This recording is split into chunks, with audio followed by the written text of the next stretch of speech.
Hello, Children's Discipleship Team. If I've not met you yet, I'm Stacy Lyons, the Children's Director here at Riverside. I just wanted to send you some short videos to kind of get you prepared and excited as we look forward to next weekend. September 1st, it's our promotion weekend. You will start serving on your teams. The kiddos will get new classes. So I want you to just go in feeling confident and ready. I'm going to start just to give you kind of a big picture overview of what we're doing and what our goal is at Riverside when we do any type of programming or activities for our children. We view children's discipleship as our role. We look at families as primary disciplers, as the main stewards of their faith, but we as Riverside, as the church family, want to come alongside them as secondary disciplers. So we want to help them just to know who Christ is and how to be more like him. That's what we view as discipleship. So we look in the different areas of the church kind of for different stages. Our youngest ages are going through a phase of discovery. Even down in the nursery, they are learning big, basic concepts like who is God? What is the Bible? Those are some foundational things, kind of an understanding they need to have as they move forward. Into our preschool and kindergarten and first grade, our early ages upstairs, they are going through a curriculum that takes them a big overview of the entire Bible. So it takes those basic concepts and starts to put it in the context of Scripture, and to really help them see God's big overarching story, and how the Bible works well together.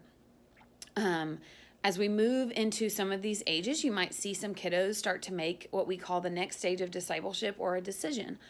Like the rest of us, they are going to either make a decision to follow Christ, and to submit to God's authority and to take on the blessings of Christ's sacrifice for us.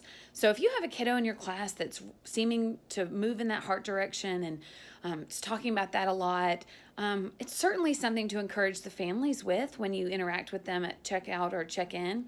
But also you can come to Katie or I as the discipleship staff, and we can help walk the families with the pastoral staff on what does that look like to become a member of the church and to get baptized. Our oldest ages, we look at those ages as development. So they have the foundation of the big concepts, they have the foundation of a big kind of overview of the Bible, and those are the ages that are really going to stick with the church through specific books of the Bible and take a deeper dive. We want to develop their ability to study and to understand Scripture. So I am so excited. I'm so glad that you're joining us in this. We literally couldn't do it without you. You are going to see a short break in the video, and I will magically be at the church, and I will walk you through some specific information for your class. For the Potty Trained 3's team, you guys are going to be the first door on the left, and you can see our new sign. In this room, you have the 3-year-olds, obviously, that are potty trained. That's why you guys definitely have a bathroom break. You can see all the supplies that are there.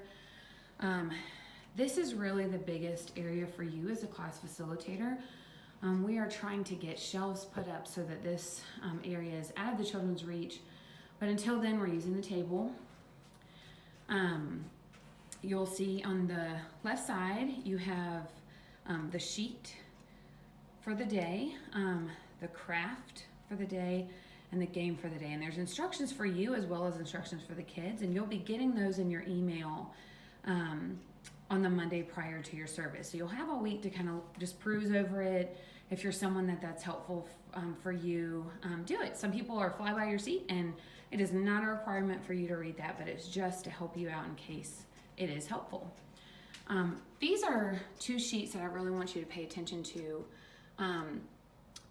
These are the basics for our classroom, and it says Cola Kids because it hasn't changed in the last couple of years. So we really just want to make sure when drop-off happens, the kids and the parents are welcomed. If you don't know their name, you introduce yourself. And if you have any issues throughout this entire process, use your walkie-talkie to message the coordinator. During class, you have to have 2 non-related adults. So if for any reason, an unscheduled bathroom break, you feel like you're going to throw up, whatever it is, you can see down beside the table. There's your walkie-talkie. So when you come into your room in the morning, if it's not already turned on, the coordinator usually goes around and turns all those on, but make sure it's on. And then after class, just basic maintenance for the rooms. It'd be super helpful if you wipe down the table and throw away any leftover snacks that the kids tried to eat, anything that has germs on it. And then you can tie up your trash bag and just place it out in the hallway outside your room. We have made the schedules hopefully a little bit more user-friendly. You'll see when the kids come in, each week I'm gonna set out the coloring sheet so that it's already ready to go. You can direct the kids as soon as they check into the table. And if they don't want to do the sheet, if they are not great at coloring, there's also Play-Doh in your room right beside the walkie-talkie so that there's an activity that everyone could do at every developmental level. The reason we want them to go straight to the table and do the coloring sheet mainly is you're only going to have about 5-10 minutes after drop-off before you've got to start getting ready to go down to lesson and worship. So just having the kids kind of contained, not getting out a lot of supplies helps, but we also realize that these are 3-year-old children and they might really just need to play, and that is okay. There is grace for that situation, and it is not a big deal if your room even is a complete wreck when you leave. Just when you come back, it's always a good thing before you move on to a new activity to have the kids help you clean up. And you can kind of direct them in that, help them know what goes where. And that's another reason why just taking a look in your room to see where is everything, where are the bins, what's in the bins. So after you do your coloring sheet, you're gonna exit the room with the kids. Make sure you take your roster and your walkie-talkie with it on, and you're gonna walk down to the room at the end of the hall, lesson and worship. In there, a teacher will lead them through a Bible story. You'll be in there only for about 15-20 minutes because the attention span for this age, that's what they do well with. We're actually in the process of switching the projector to the screen, the wall that we're looking at right now, just for ease and for the kids to be able to be in 2 rows instead of multiple rows. So hopefully we will have less issues with kids having a hard time paying attention because they're just far away from the teacher. So you can see I'm walking down the back staircase now. After you leave lesson and worship, you guys are going to go straight to the bathroom. So you will only use the women's bathroom. It is good for one person to stand outside the stalls to kind of help and direct kids. When I do this, I have all the kids line up underneath the coat hangers. It's not an option. Everyone's going to try to go to the bathroom. That way it avoids a lot of unscheduled breaks.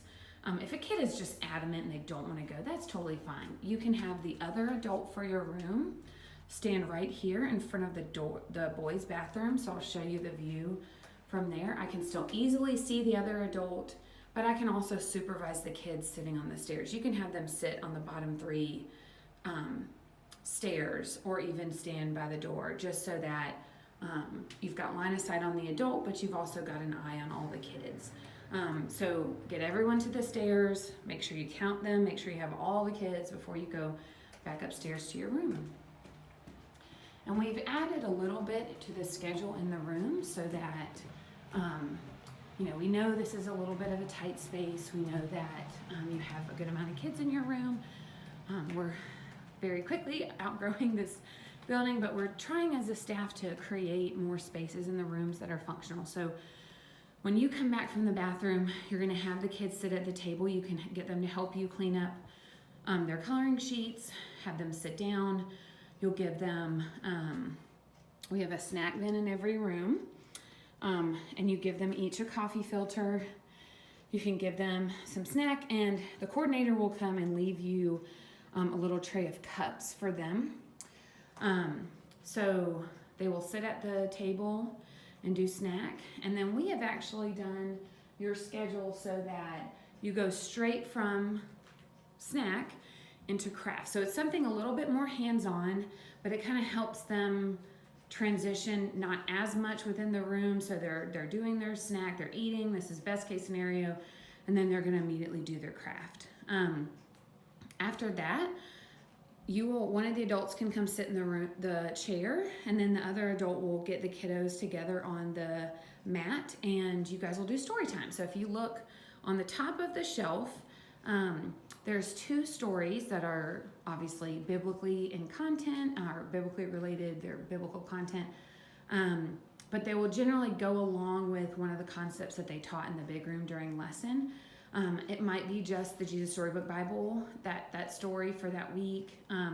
But you can lead them through those stories. You also have other stories in your room. So if the kids are really into it and want to do more stories, feel free to do that with them. You can pick a kid to go pick out. But they can sit on the floor around the mat. They don't have to all sit on the mat if it won't fit. But just having them sit in front of you. The other adult, if you have some kiddos that are having a hard time, you can always sit beside that kiddo, kind of help them through this part that might be a little bit harder for them that day. Or you can just sit amongst the kids and just be a model for them, to show them how to listen, how to interact with the person who's reading. It's a good thing about having 2 people.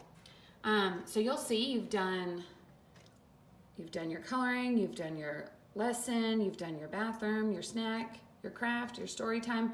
The last thing is always going to be a game. And the game is something that the kids will be up out of their seats. They'll be able to move around. We realize that this is the end of class time. And this schedule doesn't have to follow these times perfectly. This is more just a guideline in a way that we hopefully are setting you up for success in your room. And then the kids can, after you're done with what you've done, or if the kids are just having a really hard day, it is okay to transition to free play. Anywhere in the schedule. You could stop and direct them to go play for a minute.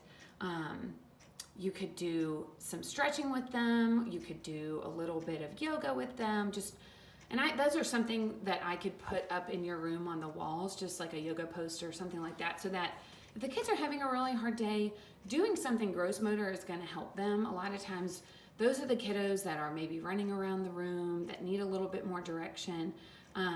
So I can put something like that up in our room as soon as we kind of get going on the semester. But thank you for watching. Please let me know if you have any questions, and I am super excited for you guys to join our team. One last thought in your room. Sometimes this age has a hard time coming into the room. So transitioning away from mom, just so that you guys are aware, there are cute little tattoos in your room. There's a sponge with a cup you can put a little bit of water in. But just the novelty and that excitement sometimes can just help kiddos that sometimes have a little bit hard time coming into the room, transitioning away from mom and dad. So just so you know that that's there for you to use.